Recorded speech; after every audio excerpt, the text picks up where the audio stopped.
Hello students, myself Preeti Jain, Assistant Professor of Physics in Maheshwari Girls PG College. Last topic में हमने बात करा था diffraction of light का। Light का डिफ्रैक्शन क्या होता है, उसके क्या टाइप्स होते हैं, उन सब की हमने बात करी थी। मैंने टाइप्स बताए थे आपको कि दो तरीके के डिफ्रैक्शंस होते हैं, एक होता है फ्रेनल डिफ्रैक्शन और एक होता है फ्रोनल डिफ्रैक्शन। फ्रेनल डिफ्रैक्शन में भी मैंने आप लोगों को बताया था कि जब ऑब्स्टिकल जो है वो स्क्रीन से भी उसकी फाइनाइट डिस्टेंस हो और सोर्स से भी अगर फाइनाइट डिस्टेंस है तो फ्रेनल डिफ्रैक्शन होता है।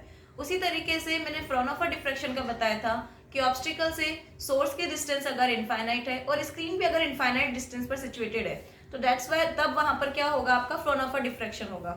तो आज हम जिस टॉपिक की बात करने जा रहे हैं वो है फ्रेनल डिफ्रैक्शन। आइए मैं आपको बताती हूँ फ्रेनल डिफ्रैक्शन के बारे में। आज हम बात करेंगे फ्रेनल डिफ्रैक्शन के बारे में। इससे पहले हमने जो टॉपिक पढ़ा था उसमें पढ़ा था डिफ्रैक्शन क्या होता है। तो diffraction is just the bending of waves is called diffraction. Fresnel diffraction क्या होता है कि जब कोई सोर्स आपका इस सोर्स और स्क्रीन किसी ऑब्स्टिकल से फाइनाइट डिस्टेंस पर रखे हों तो उसे हम कहते हैं फ्रेनल डिफ्रैक्शन। इस फ्रेनल डिफ्रैक्शन की प्रॉपर्टीज़ क्या क्या होती हैं? प्रॉपर्टीज़ होती हैं कि फ्रेनल डिफ्रैक्शन जो है स्फेरिकल भी हो सकता है और सिलेंड्रिकल वेव फ्रंट रखता है। सेकेंड प्रॉपर्टीज़ की ये है कि सोर्स से ऑब्स्टिकल की जो डिस्टेंस है वो फाइनाइट होती है एंड ऑब्स्टिकल से स्क्रीन की डिस्टेंस भी क्या होती है, फाइनाइट होती है। तो ये तो जस्ट एग्जांपल था कि फ्रेनल डिफ्रैक्शन होता क्या है, जस्ट एक डेफिनेशन था कि what is Fresnel diffraction. Fresnel diffraction में हम पढ़ते हैं Fresnel half period zone. Fresnel half period zone क्या होता है, इसके अंदर क्या करना है, हम उसकी स्टडी करते हैं। हम एक प्लेन वेव फ्रंट लेते हैं जिस पर मुझे उस प्लेन वेव फ्रंट लेते हैं, उस प्लेन वेव फ्रंट के आउटसाइड कोई पी पॉइंट है, उस पर हमें इंटेंसिटी कैलकुलेट करनी है।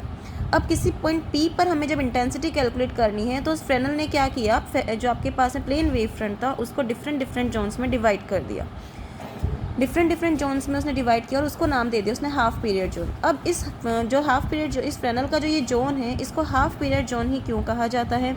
इसका रीज़न है कि जो पार्ट डिफरेंस होता है, कोई भी दो जोन्स ले लो, कंटिन्यूस जो कोई दो जोन है, जैसे कि ये सेंटर पॉइंट है और ये फर्स्ट जोन है, इन दोनों के बीच का पार्ट डिफरेंस, या फिर फर्स्ट जोन सेकंड जोन, इन दोनों के बीच का पार्ट डिफरेंस, सेकंड और थर्ड के बीच का पार्ट डिफरेंस, या थर्ड या फोर्थ या फिर nth जोन्स होते हैं, इन दो कंटिन्यूसली जोन्स के बीच का जो पार्ट डिफरेंस होता है वो λ/2 होता है।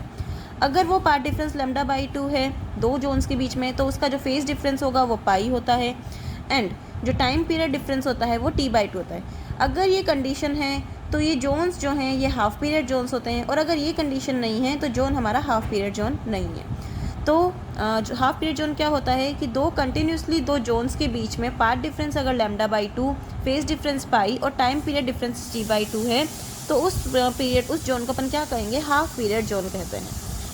अब हम कंसिडर कर लेते हैं इन जोन की डिफरेंट रेडियस को, कि मान लिया आपने कि ये जोन है, इसकी रेडियस r1 है, इसकी रेडियस इस यहाँ से सेंटर से लेके इस जोन की रेडियस r2 है, इसकी r3 है, इस तरीके से अप टू rn आपने rn रेडियस हर जोन के अलग अलग आपने मान लिए कि r1 फर्स्ट जोन की रेडियस है, r2 सेकंड जोन की, r3 फोर्थ जोन की, थर्ड जोन की and r4 so fourth zone की, एंड rn जो है आपकी nth जोन की रेडियस है। हमें कैलकुलेट करना है कि ये जो रेडियस है इन जोन्स की उसको कैसे कैलकुलेट कर सकते हैं, उसके बारे में हम बात करेंगे। तो हमने क्या किया, हमने nth जोन ले लिया है जनरल प्लेन वेव फ्रंट के अंदर, इसको नाम दे दिया है mn, rn आपके पास में है और इस सेंटर से इस p पॉइंट के बीच की डिस्टेंस b है, और ये जो आपके पास में जो nth जोन है और उससे इस पॉइंट p तक के बीच की जो डिस्टेंस होती है वो होती है b + n λ/2, और इसके बीच की डिस्टेंस होती है OMN जो है rn। तो हमने एक ट्राइंगल ले लेते हैं OMNP ट्राइंगल आपने कंसिडर किया, और इसके अंदर हम पाइथागोरस थ्योरम यूज़ में करेंगे। पाइथागोरस थ्योरम यूज़ में करते हैं तो उसका फॉर्मूला क्या होता है हमारे पास में, बेस का square plus perpendicular square is equals to hypotenuse का स्क्वायर। तो हमने भी यही किया, b + n λ/2 का whole square plus is equals to rn का स्क्वायर प्लस b स्क्वायर। इसको जब ओपन करते हैं अपन, तो हमने ओपन कर दिया a + b का होल स्क्वायर वाले फॉर्मूले से, देन हमने rn स्क्वायर को कैलकुलेट किया, तो rn स्क्वायर आपके पास में आया n square λ² plus nb lambda.